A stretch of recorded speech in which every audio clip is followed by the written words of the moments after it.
इन्होंने तो कभी पेपर करवाए नहीं। इनके तो सीधे सीधे इंटरव्यू होते थे स्पीकर सर, और इंटरव्यू में भी 33 नंबर होते थे। इन्होंने प्रचार किया, स्पीकर सर आ गए, ओथ लेने के लिए तैयार थे, घोड़ी बग्गी डीजे वगैरह सबकी तैयारी थी। सर रिजल्ट इनके खिलाफ आए तो वहां से घोड़ी चलने लगी। मैंने मीडिया के ऊपर देखा, एक व्यक्ति ने कहा क्या बनी, बोले बहुत बूंदी बनी। भेदभाव की बात करते हैं, भेदभाव की कल्पना और सोच तो आप लोगों ने की। जवाहरलाल नेहरू कैनाल महेंद्रगढ़ जाती है स्पीकर सर, रूल के अंदर कहीं भी नहीं है उस नहर को पेंचर कर दिया जाए, आउटलेट दे दिया जाए आज। और माननीय सदस्य ने कहा कि पेपर आउट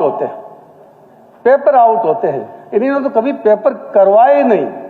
इनके तो सीधे सीधे इंटरव्यू होते थे स्पीकर सर, और इंटरव्यू में भी 33 नंबर होते थे। आप कल्पना करिए किस तरह से हम न्याय प्राप्त कर सकते हैं। स्पीकर सर, हमारी सरकार बनने के बाद 1,75,000 बच्चों को रोजगार देने का काम हमारी सरकार ने किया है। आप कल्पना करिए 1,75,000 बच्चों का जब सिलेक्शन हुआ है तो कितने पेपर हुए होंगे। और इनके तो पेपर नहीं होते थे, पेपर में दूसरों के बैठाकर सेटिंग करके पास आउट करवा देते। ये इनकी सरकार की कार्यशैली है। इन्होंने प्रचार किया, स्पीकर सर आ गए, ओथ लेने के लिए तैयार थे, घोड़ी बग्गी डीजे वगैरह सबकी तैयारी थी। स्पीकर साहब रिजल्ट इनके खिलाफ आए तो वहां से घोड़ी चलने लगी। मैंने मीडिया के ऊपर देखा, एक व्यक्ति ने कहा क्या बनी, बोले बहुत बूंदी बनी। तीसरे ने कहा इससे भी ज्यादा बूंदी बनेगी। बोले कैसे, जब बोले विपक्ष का नेता भी नहीं छोड़ा जाएगा। आज वो सामने प्रश्न। स्पीकर साहब, ये लोग किसान की बात करते हैं, इनको किसान के बारे में पता नहीं है, किसान के औजार के बारे में पता नहीं है। स्पीकर सर, इनको ये नहीं पता कि हल क्या है, हल के अंदर कुश क्या है, बागा क्या है, हाल क्या है, जोड़ा क्या है, इनको कुछ नहीं पता। किसान के ऊपर सिर्फ राजनीति करते हैं। स्पीकर सर, हमारी सरकार बनने के बाद 24 फसलों के ऊपर एमएसपी पर खरीद की जा रही है। ये देश के अंदर हरियाणा जैसा पहला प्रदेश है जो 24 फसलों पर खरीद की जा रही है स्पीकर सर। और इसके साथ साथ हमारे माननीय मुख्यमंत्री जी ने पूर्व में जब मॉनसून के दौरान कुछ दिक्कत आई, किसान को एक्स्ट्रा पैसा खर्च करना पड़ा, बिना कहे चिंता की किसान की, और 2,000 रुपए प्रति एकड़ के हिसाब से 1,345 करोड़ रुपया का किसान के खाते में डालने का काम हमारी सरकार ने किया। स्पीकर सर, कांग्रेस के राज में ओलावृष्टि के दौरान 11 रुपए, 21 रुपए, 51 रुपए, 101 रुपए, इस तरह का मुआवजा ये लोग किसान की हमदर्दी करने का प्रयास कर रहे हैं। स्पीकर साहब, जहां तक पानी की बात आती है, आज वो महापुरुष इस दुनिया में नहीं है, चौधरी बंसीलाल, जिसने पूरे हरियाणा प्रदेश के अंदर नहरों का जाल बिछाया। परंतु 10 साल के दौरान कांग्रेस की सरकार के बाद एक बूंद उन नहरों में नहीं आया। और जिस जिले से मैं आता हूं, महेंद्रगढ़ से, अंतिम टेल के ऊपर है। पीने के पानी के लिए तरसते थे स्पीकर सर, सिंचाई के तो हम सोच भी नहीं सकते। काद्यान साहब बैठे हैं, भेदभाव की बात करते हैं, भेदभाव की कल्पना और सोच तो आप लोगों ने की। जवाहरलाल नेहरू कैनाल महेंद्रगढ़ जाती है स्पीकर सर, रूल के अंदर कहीं भी नहीं है उस नहर को पेंचर कर दिया जाए, आउटलेट दे दिया जाए। आज पूरी नहर को आउटलेट से पेंचर करके पहाड़ी आगे जाने में दिक्कत है स्पीकर सर।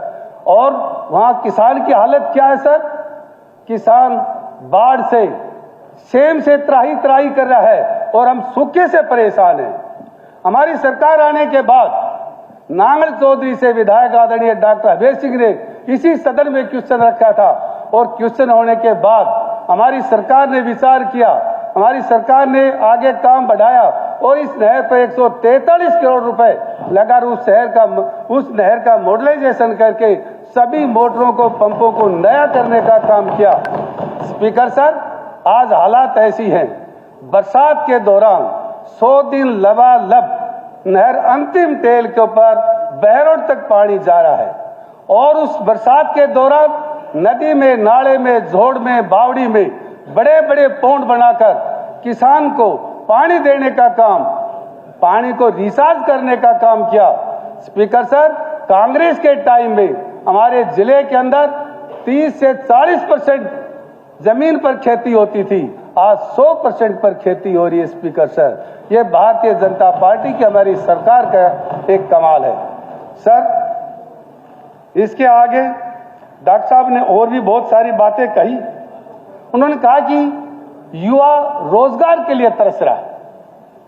मैंने कहा 1,75,000 बच्चों को रोजगार दिया और इसके साथ साथ स्पीकर सर, कांग्रेस के टाइम में डीसी रेट पर लगते थे। स्पीकर सर, 2 मिनट और लूंगा सर। इन्होंने परिपाटी डाली, बेरोजगार लोगों, बच्चों को दिशाहीन किया, बैठा दिए हर डिपार्टमेंट में। 3-3 महीने में सैलरी मिलती थी, कोई पीएफ नहीं करता था। स्पीकर सर, हमारी सरकार आने के बाद एचकेआर के माध्यम से उन बच्चों का भविष्य सुरक्षित किया और 58 साल तक उनकी नौकरी सुरक्षित की है। स्पीकर सर, ये तो कांग्रेस के लोगों को मान लेना चाहिए। इनके खोदे हुए कुएं और गड्ढे हमारी सरकार ने भरने का काम किया। स्पीकर सर, यही नहीं है, आगे भी हमारी सरकार ने 70 साल से ज्यादा बुजुर्गों का 5 लाख तक का आयुष्मान कार्ड से उनकी बीमा करने का भी हमारी सरकार ने काम किया। स्पीकर सर, 10 साल के दौरान इस सरकार ने अभूतपूर्व काम किया है। कादियान साहब बैठे हैं, कुछ भी नहीं किया। रोहतक के अंदर भी एलईडी कौन सा रोड बताते हैं स्पीकर सर, पीजीआई जाते समय मरीज दम तोड़ देता था, अब सीधा पीजीआई के अंदर जाके एडमिट हो जाता है। ये हमारी सरकार ने किया। 10 साल आप क्या कर रहे थे? आपको जनता ने मौका दिया स्पीकर सर, लेकिन किया कुछ नहीं। जमीनों के घोटाले के सिवा स्पीकर सर, इस सरकार ने, कांग्रेस ने कुछ नहीं किया। उसका उदाहरण देता हूं। हुड्डा के नाम से, माननीय हुड्डा नहीं जी, पलाटो वाला हुड्डा के नाम से जमीन अलॉट हुई, एक्वायर हुई। उसके बाद प्राइवेट बिल्डर को, प्रॉपर्टी डीलरों को जमीन चेंज करने का इसी सरकार ने किया। स्पीकर सर, उसका उदाहरण है महेंद्रगढ़ के अंदर खार और पाएगा की जमीन एक्वायर हुई, 12 लाख सरकार देती थी, प्राइवेट बिल्डर ने 18 लाख दिया। स्पीकर सर, बहुत सारी 100 एकड़ से ज्यादा जमीन सेक्शन 4, 6 और 9 के बाद जमीन ट्रांसफर हुई। ये घोटालों की सरकार कांग्रेस की सरकार है। स्पीकर सर, वो लोग हमें पूछते हैं आपने क्या काम किया? 10 साल के अंदर इस प्रदेश का ढांचा को ठीक किया, व्यवस्थाएं बदली है। इन लोगों को ये नहीं पता मेरी भूमि मेरा पोर्टल क्या है, मेरा पानी मेरी विरासत क्या है। ये तो एक तरह से ये कहते हैं ये तो पोर्टल की सरकार। यदि पोर्टल की सरकार नहीं होती तो ये सुविधा कैसे देते? स्पीकर सर, आपने समय दिया, आपका बहुत बहुत धन्यवाद।